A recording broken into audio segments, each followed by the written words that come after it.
Presently thinking and writing about Rosa brings a single steady tear down my left eye. Feels as if I'm reminiscing about my first love.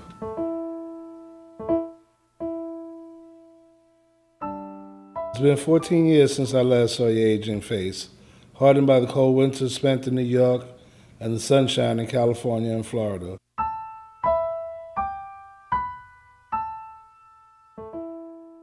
One night at 3 a.m., her phone rang.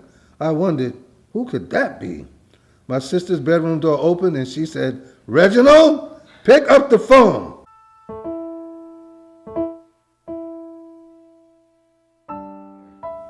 Some people call us killers. Well, like the major said, it's what we're paid to do.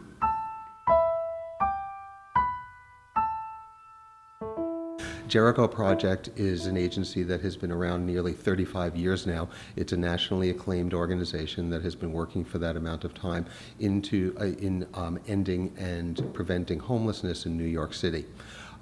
We began our commitment to working with veterans just a little bit over a decade ago when we recognized that the veterans that were coming back from Iraq and Afghanistan were going to have special needs in being able to transition back to civilian life.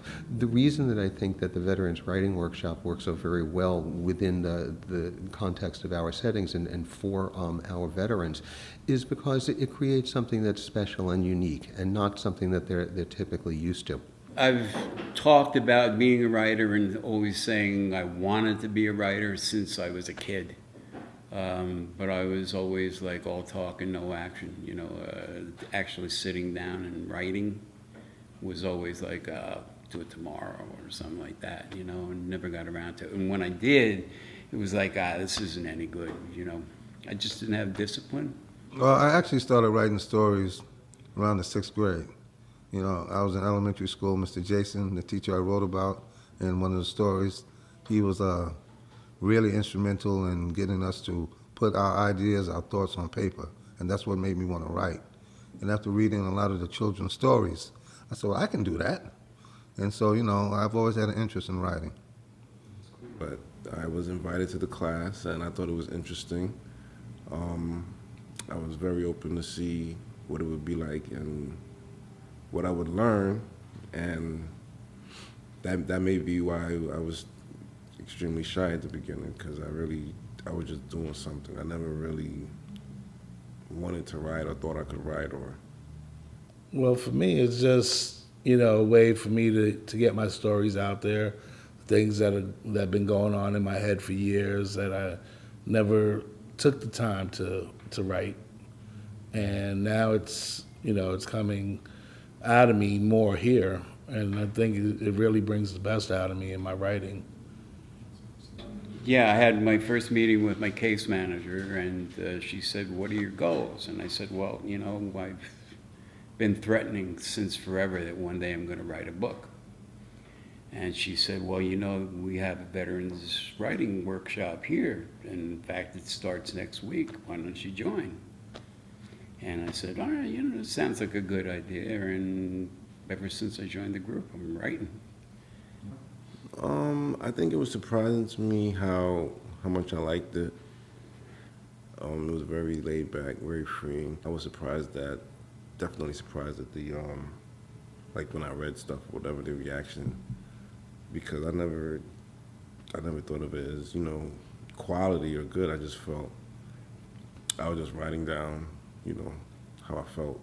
I tell you, it's done a lot for me. Number one, it is therapeutic for me in a lot of ways, because it's enabled me to focus on what's really important in life and to enhance my view and my vision of where I'm going, and where I'd like to be. We know certainly that veterans gain benefit from it, that there is a therapeutic effect, but I think what's very special about it for the veterans is that it's not presented as a therapeutic activity up front. And what makes that special is that nobody needs to present a weakness in order to be able to join. That nobody needs to be depressed, nobody needs to have post-traumatic stress disorder, nobody needs to have alcoholism or other substance use disorder or mental health issues. People can come to the Veterans Writing Workshop simply because they want to. even though it is therapeutic, I don't look at it as being therapeutic for me. I see it, like I said, more as refining and allowing me to become a better writer. It's been 14 years since I last saw your aging face, hardened by the cold winters spent in New York and the sunshine in California and Florida. With age came the jowls, the loose skin on the sides of your jaw that started to hang. Will I look like that when I get in my 60s? You always soft-spoken and very insightful, only raising your voice with your favorite word. Boy, I remember that from being in trouble, but never would you hit me, except for the one time you sideswiped me because of Brad jumping into the path of my flying slipper. But this was a very therapeutic and relaxing atmosphere, and I can tell that's one of the reasons that, made me come back and repeat.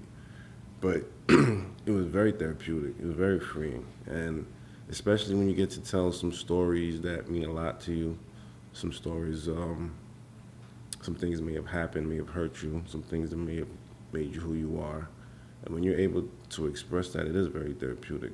Some things you need to let go, and this is one way to let it go without even consciously thinking about it. It's not a classroom so much as you come here and it's you and a blank piece of paper. In other words, it's not like you're being instructed in something or being told something. Therapy is, this is what you should do. You do it, and then it's discussed as to how well you did it. What I find about the stories and the narratives that are written by the veterans in the writing workshop, that although it's comprised of people that are veterans, that doesn't mean that they write about their military experience. Probably more frequently than any other narratives that they write, I find that they write about family. So the things that the veterans are writing about in the writing workshop are about experiences that are common to us all. Well, writing about people from my past, it really helps me to see just what life is really all about, because most of the people I write about I hadn't seen in 45 to 50 years, and the way when I was out there in the street homeless, I didn't see these people. And when I ran into one became another, now it's like 12, 15, and now I'm reconnected with them. And these people mean so much to me because these are people that really know Reginald Williams from when Reginald Williams was little Reggie Williams, little skinny Reggie Williams. And it's just such a wonderful thing. And so we can share the good parts of our lives. We can share the not so good parts of our lives. I think that in a way, what that does for me, in a way, depending on who it is, it's showing respect in one way, and in another way, showing how they touch my life, and just, almost in a way making them live forever, because through books, through words, you never die.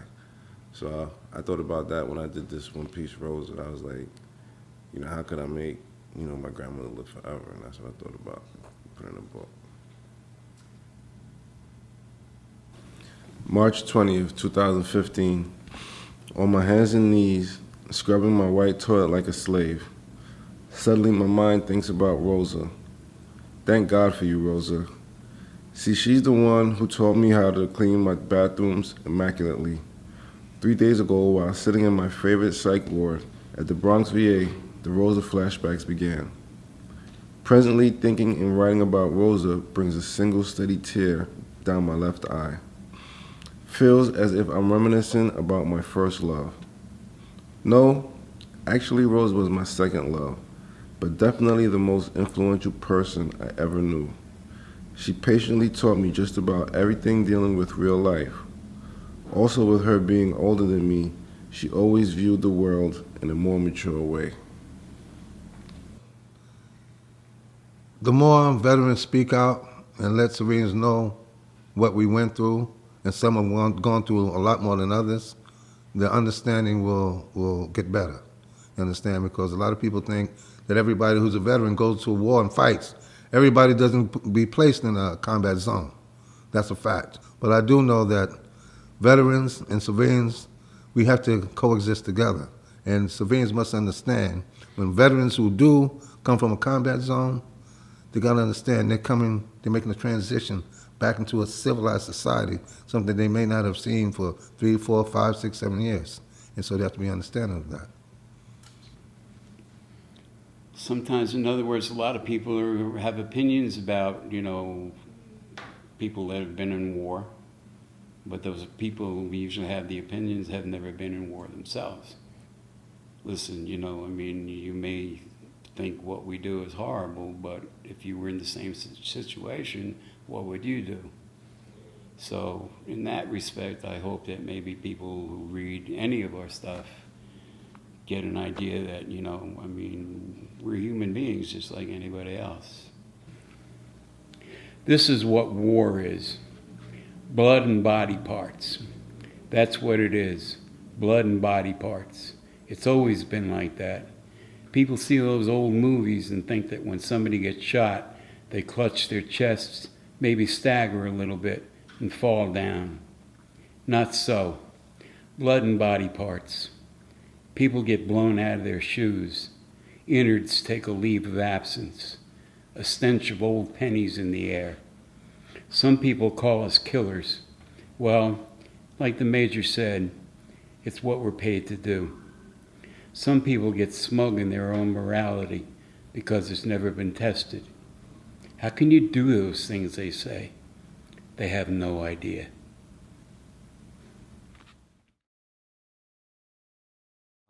At the end of the writing workshop, the works are compiled into an anthology, and they're self-published. And we celebrate those works by people by producing a public reading of the anthology. Veterans invite family, they invite friends, they come and they read their work.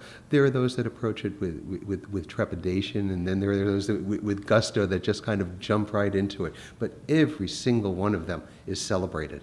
And the look of pride on their faces when they get to sign autographs is something unique and special. The Sanford Chronicles.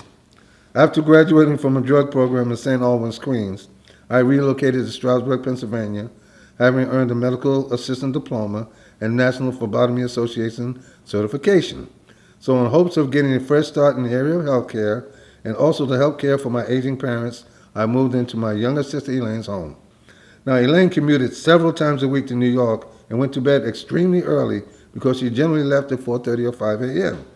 One night at 3 a.m., her phone rang. I wondered, who could that be? My sister's bedroom door opened and she said, "Reginald, pick up the phone."